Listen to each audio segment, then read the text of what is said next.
Buenas tardes para todos ustedes en este programa semanal de una liturgia para la vida.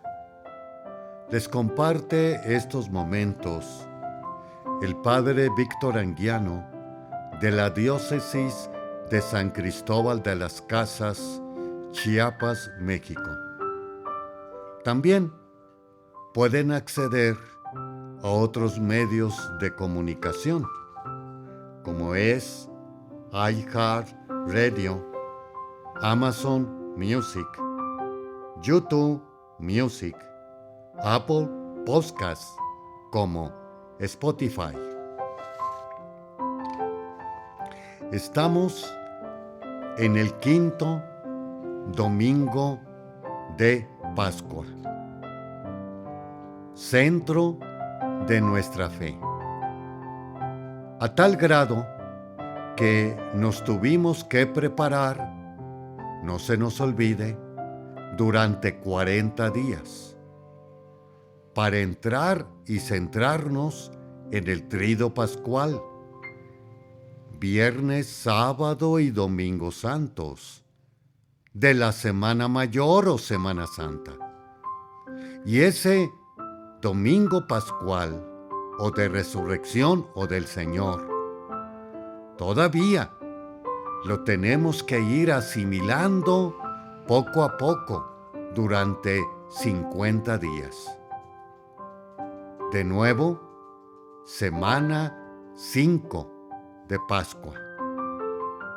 En ello está de nuevo ahora la aceidad e identidad como el ADN de Jesús de Nazaret,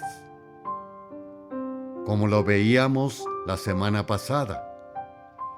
Yo soy el buen pastor, que da la vida por sus ovejas. Hoy nos va a dar otra identidad. Yo soy la vid, ustedes son los sarmientos. Y así vamos a desarrollar en otros momentos: yo soy el camino, la verdad y la vida. Yo soy la luz del mundo. Yo soy la puerta del redil de las ovejas. Yo soy el pan vivo bajado del cielo. Pero hay que dar otro paso más. No solamente en Jesús, sino también en nuestro ADN e identidad cristiana. Y dentro de todos los más e innumerables cristianos, estamos los católicos. Pero de nuevo, tenemos que ver nuestras raíces, nuestra identidad, nuestro ADN. Y nos lo está precisamente descubriendo las lecturas de hoy. Ciertamente, uno de ellos viene siendo: yo soy la vid, ustedes son los sarmientos, o yo soy la raíz del tronco, en los cuales vienen las ramas y los frutos. Pero decíamos que debemos de descubrir nuestra identidad, y nos la aclara también la segunda lectura, tomada de Juan, también evangelista, y nos dice: no amemos solamente de palabra, amemos de verdad y con obras. Recordemos aquel mandamiento del Jueves Santo en el lavatorio, canto que ahí está muy bien colocado y quizás oímos: un mandamiento nuevo les doy, que se amen los unos a los otros, como yo los he amado. Y también nos lo recuerda hoy Juan en la lectura de hoy, que precisamente nos está diciendo: puesto que cumplimos los mandamientos de Dios y hacemos lo que le agrada,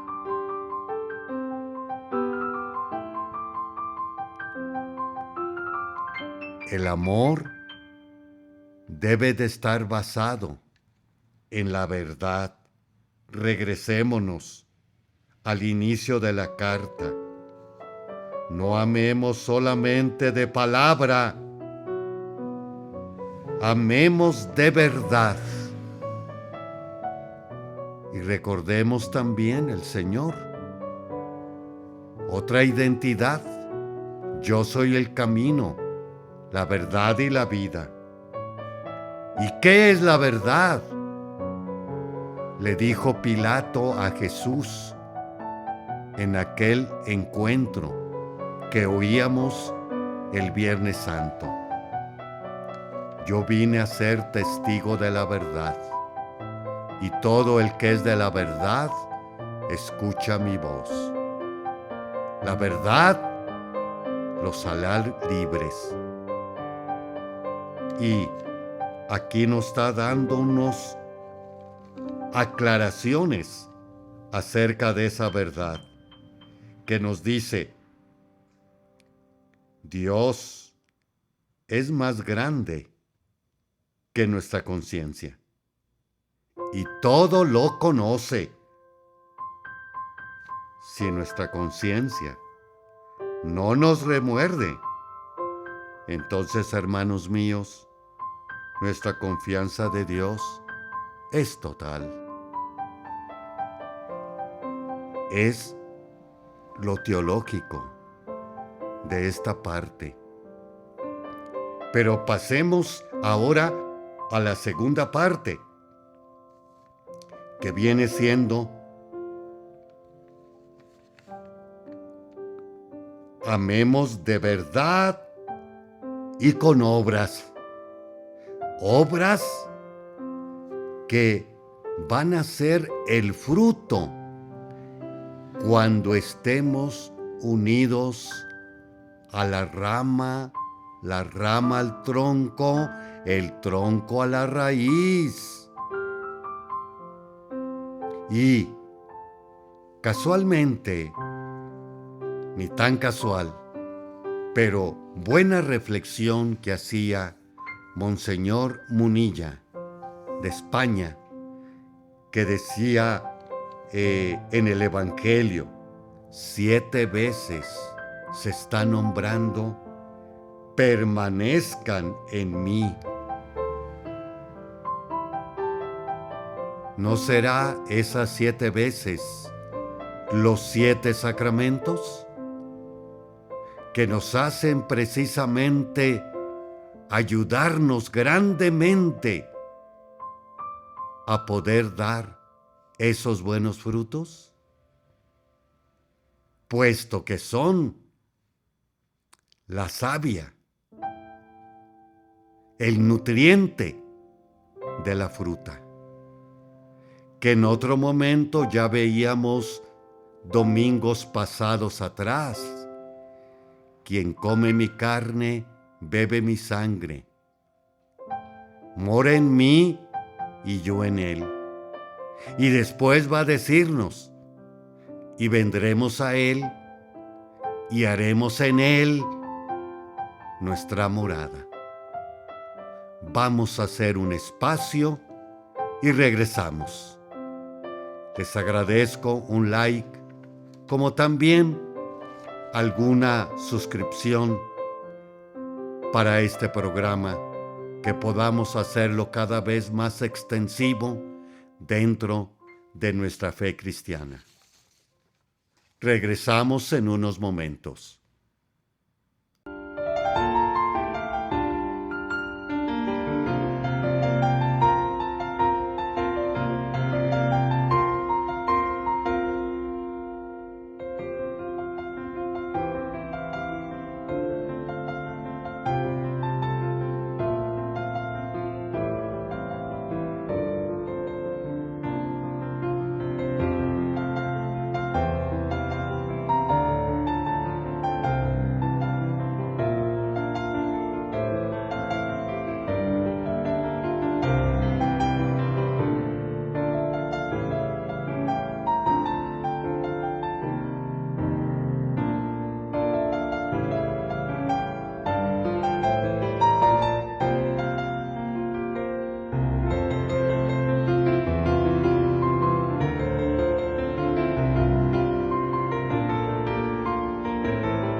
Continuamos con esta segunda parte de el programa semanal de una liturgia para la vida. Estamos en el domingo quinto y estamos revisando el ADN del cristianismo. De nuevo, del cristianismo, puesto que somos bastante cristianos. Y ciertamente dentro de ese sinnúmero de cristianos estamos los cristianos católicos. Pero debemos de ver más que ser ortodoxos, luteranos, episcopalianos, católicos, ortodoxos, debemos de ir a nuestra raíz del cristianismo, como decíamos, el ADN, como el ADN de Jesucristo. Y ahora continuamos con otra característica más de el católico y del cristiano, ciertísimamente. Nos lo relata la primera lectura, tomada de los Hechos de los Apóstoles, que nos está hablando de estar con la iglesia. ¿Cómo? Pablo, oigamos la lectura. Cuando Pablo regresó a Jerusalén, abro comillas, iglesia madre, cierro comillas, trató de unirse a los discípulos, pero todos le tenían miedo, porque no creían que se hubiera convertido en discípulo. Entonces, Bernabé lo presentó a los apóstoles y le refirió cómo Saulo había visto al Señor en el camino y cómo el Señor le había hablado y cómo él había predicado en Damasco con valentía en nombre de Jesús. Desde entonces vivió con ellos en Jerusalén, iba y venía, predicando abiertamente en el nombre del Señor. Hablaba y discutía con los judíos del habla griega, y estos intentaban matarlo. Característica: el cristiano debe de estar unido al su conjunto de asamblea creyente. Nosotros, los católicos, desafortunadamente, no tenemos tanto esta importancia, puesto que es que rezo en la noche, es que tengo mi altar, es que celebro tal o cual fiesta de este santo o santa, y hasta le hago pues toda una novena, y culminando la novena, invitación a una buena comida con los amigos en honor del santo o santa de mi gran devoción. Sí está bien, pero recordemos, hay que ir a lo central, que el Señor en otro momento nos dijo: donde están 2 o 3, allí estoy en medio de ellos. Y hace 2 domingos atrás, recordemos de Tomás, que no estaba cuando el Señor se les apareció. Y sí, se les apareció el Señor y estaba también ahí Tomás con ellos, cuando el Señor le dijo: Tomás, trae acá tu dedo, tu mano, y métela en mi costado. También Pablo va a la comunidad madre de Jerusalén. Otra buena característica que no se nos debe de olvidar del cristiano. Por eso se llama secta cuando precisamente seccionamos. Y se llama iglesia, no solamente iglesia católica, también otras iglesias que precisamente son las que convocan y no dividen y no diferencian y no hacen guetos o exclusivismos o como si fuese todo un secretismo que no puedo comunicar a los demás lo que yo aprendí en ella. La iglesia ortodoxa, la iglesia griega, la iglesia luterana, la iglesia episcopaliana. Y ellos tienen mucho el sentido de precisamente esa unidad, ese llegar, ese asistir, ese congregar, ese compartir, como aquella primera lectura de los Hechos de los Apóstoles en la primera semana de Pascua. Acudían con alegría de corazón a la oración, a la fracción del pan, a la enseñanza de los apóstoles. Ni a nadie le faltaba, ni a nadie le sobraba. Y de nuevo, no nos resuena lo que dice Juan en la segunda lectura de hoy. No amemos solamente de palabra, amemos de verdad y con obras. Y las obras son los frutos de nuestra fe, de la verdad o de nuestra enseñanza en Jesucristo. Haremos otro espacio y regresamos en unos momentos. Le esperamos.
Continuamos con este tercer segmento de una liturgia para la vida. También hemos comentado que pueden acceder a otros medios de comunicación, como es YouTube, Spotify, Apple Podcasts, YouTube Music, Amazon Music y iHeartRadio.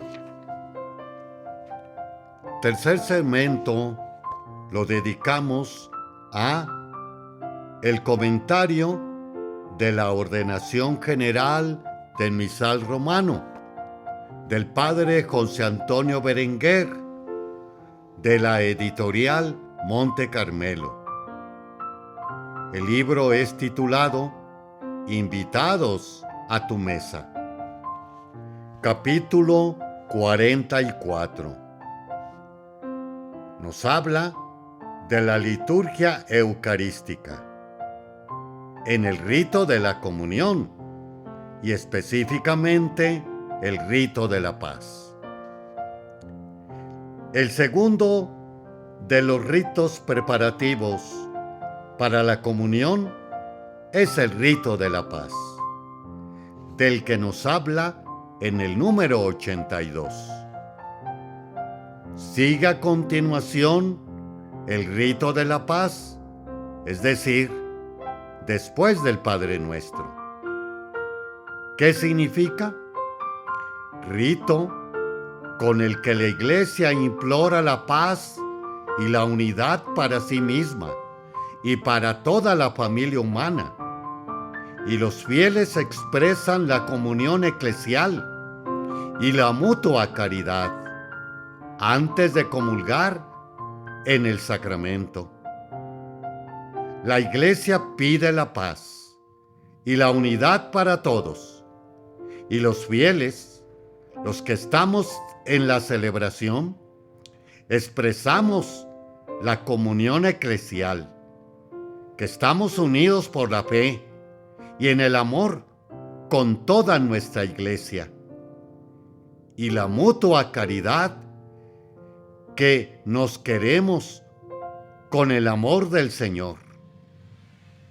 Antes de comulgar del sacramento, porque sin la comunión de fe y el amor, no podríamos recibir la comunión del sacramento, y porque nos dispone a que la comunión del sacramento nos afiance y fortalezca en la comunión de fe y de amor. Sus dos partes. La primera es el saludo del sacerdote. La paz del Señor esté con todos ustedes. Y respondemos, y con tu espíritu. Esta parte es obligatoria. Responde a la paz que Jesús da a los apóstoles en la última cena.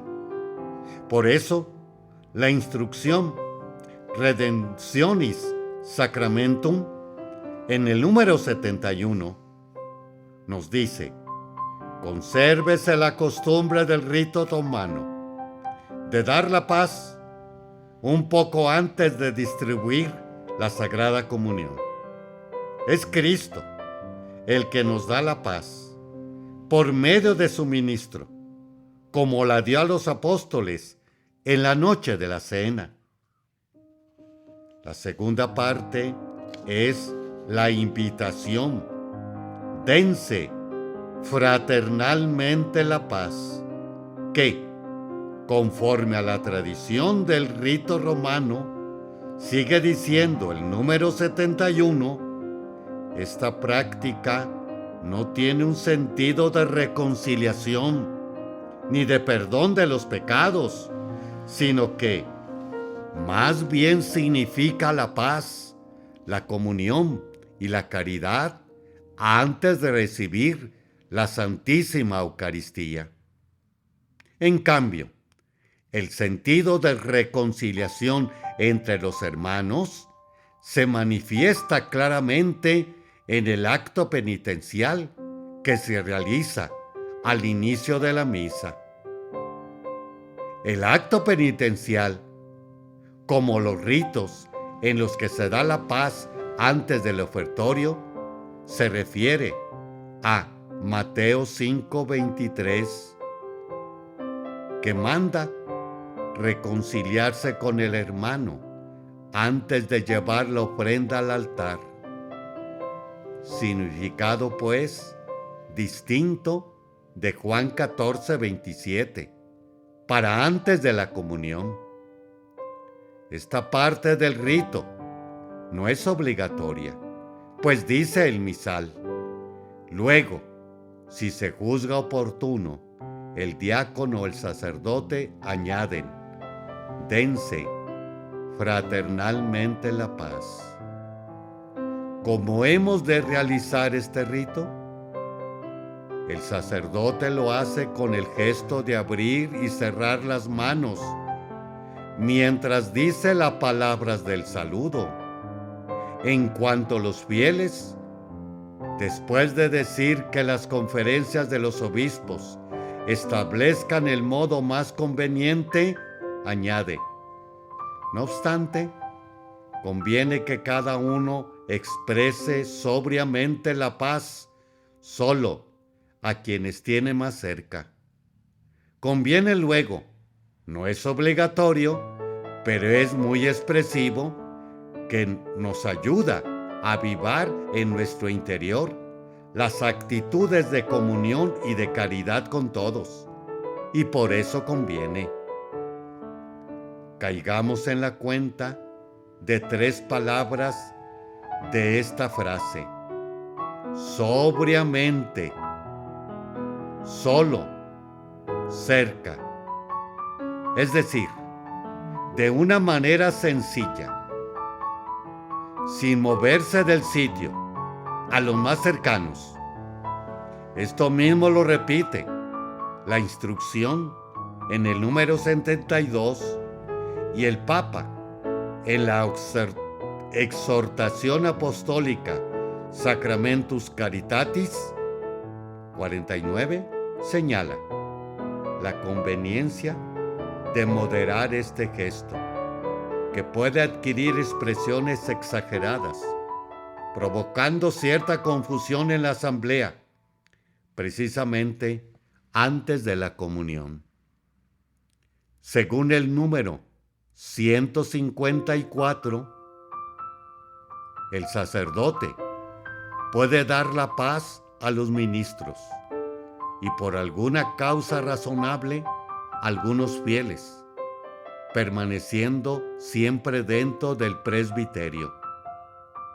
Por tanto, son los fieles, señalados y previamente, los que han de subir al presbiterio para recibir la paz del sacerdote. En cuanto a los fieles entre sí, al darse la paz, puede decirse: la paz del Señor esté siempre contigo, que se responde: amén. Sin canto, no hay canto para el rito de la paz, que ha de ser sencillo y sobrio. Así es que tengamos presente la expresión de darnos la paz tiene que ser precisamente de una manera sencilla, sin moverse del sitio, a los más cercanos.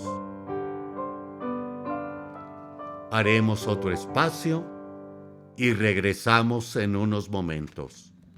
Le esperamos.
Continuamos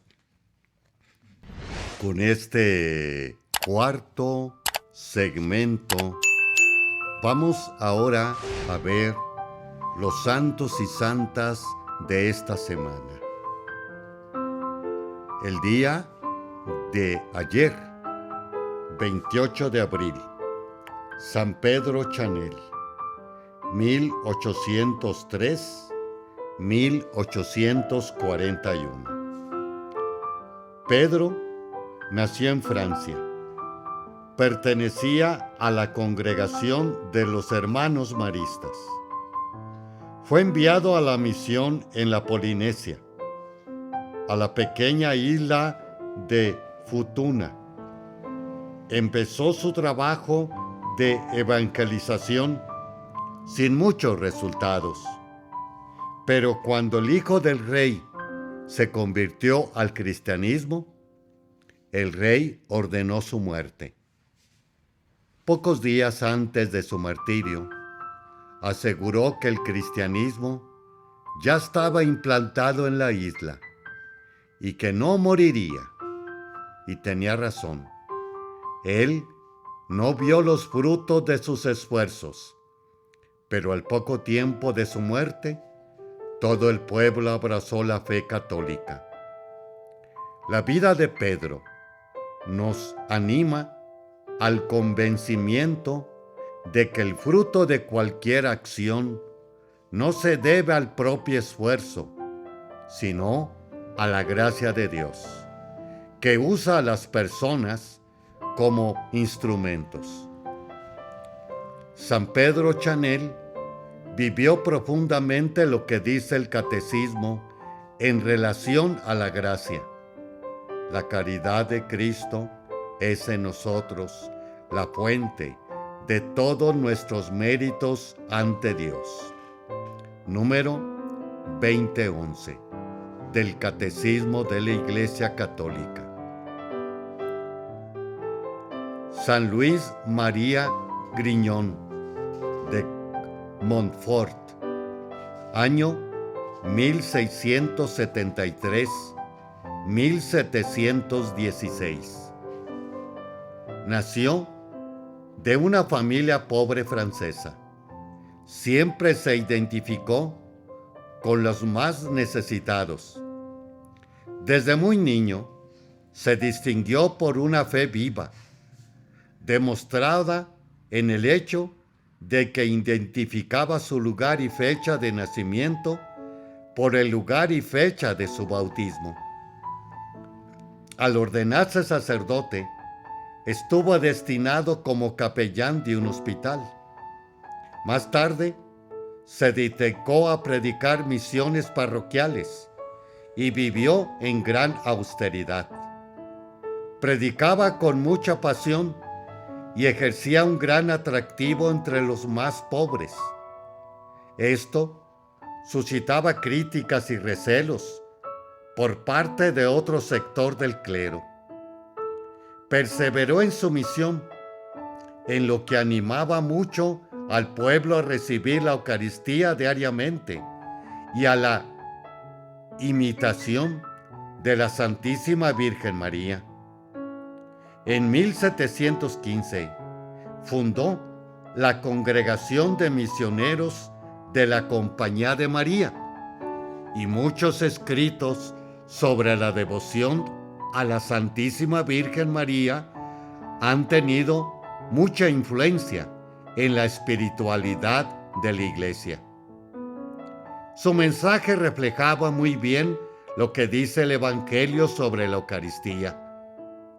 Lo que el alimento material produce en nuestra vida corporal, la comunión lo realiza de manera admirable en nuestra vida espiritual. 29 de abril, Santa Catalina de Siena, Virgen y Doctora de la Iglesia, 1347-1380. La última hija de una familia italiana, con 25 hijos. Desde muy pequeña se sintió atraída a la vida de oración.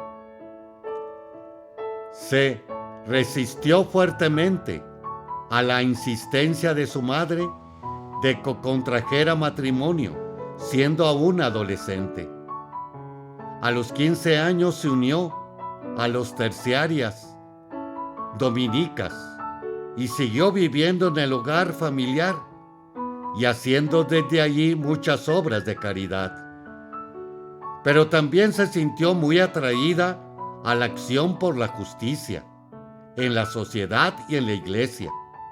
Luchó por la reforma de la iglesia y por el regreso del Papa de Aviñón a Roma. El número de cartas que escribió al Papa, a obispos y a los poderes políticos alcanzaron 382. También escribió su famoso diálogo de la Divina Providencia, hablando sobre el modo en que Dios nos crió a su imagen y semejanza. El Catecismo cita a Catalina en un pasaje de alabanza al Creador. Por amor lo creaste, por el amor le diste un ser capaz de gustar tu bien eterno. Número 356. Día 30 de abril. Pío V, Papa, 1504-1572. Era un fraile dominico, ordenado en Bolonia, Italia, donde fue profesor y provincial de la orden. Fue nombrado cardenal e inquisidor general para todo el mundo católico. Elegido papa en 1566, fue uno de los más importantes líderes de la reforma de la Iglesia, particularmente en las áreas de la liturgia y la vida moral. Fue conocido como el Papa de la Contrarreforma por su enorme trabajo de reforma de la liturgia. Impulsó la revisión del breviario y el misal. Autorizó la edición crítica de las obras de Santo Tomás de Aquino y promulgó el Catecismo Romano y las enseñanzas del Concilio de Trento. Tenía una gran preocupación por la expansión del protestantismo, así como la amenaza turca se cernía sobre Europa. Pío V logró una alianza entre España y Venecia, que culminó en la derrota turca de la batalla de Lepanto. Para celebrar la victoria, que instituyó la fiesta de Nuestra Señora de la Victoria, que más tarde se nombró a Nuestra Señora del Rosario. El Catecismo afirma el núcleo de la obra de los pastores de una manera que refleja bien el trabajo de Pío V. Así se ha transmitido de generación en generación, bajo la dirección y vigilancia de los pastores, el depósito de la moral cristiana. Número 2033. 1 de mayo. San José Obrero. Este es un día dedicado a la celebración del trabajo humano y de la clase trabajadora. Aunque en los Estados Unidos hay una fiesta especial en septiembre dedicada al trabajo, en muchas partes del mundo la fiesta se celebra en el 1 de mayo y la Iglesia la ha puesto bajo la protección de San José Carpintero, Padre adoptivo de Jesús y patrón de la Iglesia Universal. La Iglesia nos ha recordado muchas veces la dignidad del trabajo humano como colaboración en la obra de la creación de Dios. Y nos dice el catecismo, el trabajo puede ser un medio de santificación y de animación de las realidades terrenas en el Espíritu de Cristo. Número 2427. Muchas gracias, hermanos y hermanas, por dejarnos entrar a su hogar, corazón y pensamiento. Se despide de ustedes el Padre Víctor Anguiano, de la Diócesis de San Cristóbal, deseándoles sobre todo un buen inicio de semana y que en ello seamos cada vez, como lo veíamos en el Evangelio, seamos y busquemos siempre nuestro ADN de cristiano en las responsabilidades que tenemos en el caminar de este mundo. Que Nuestra Señora, la estrella de la evangelización, nos guíe a la patria eterna. Buenas tardes, buenas noches para todos.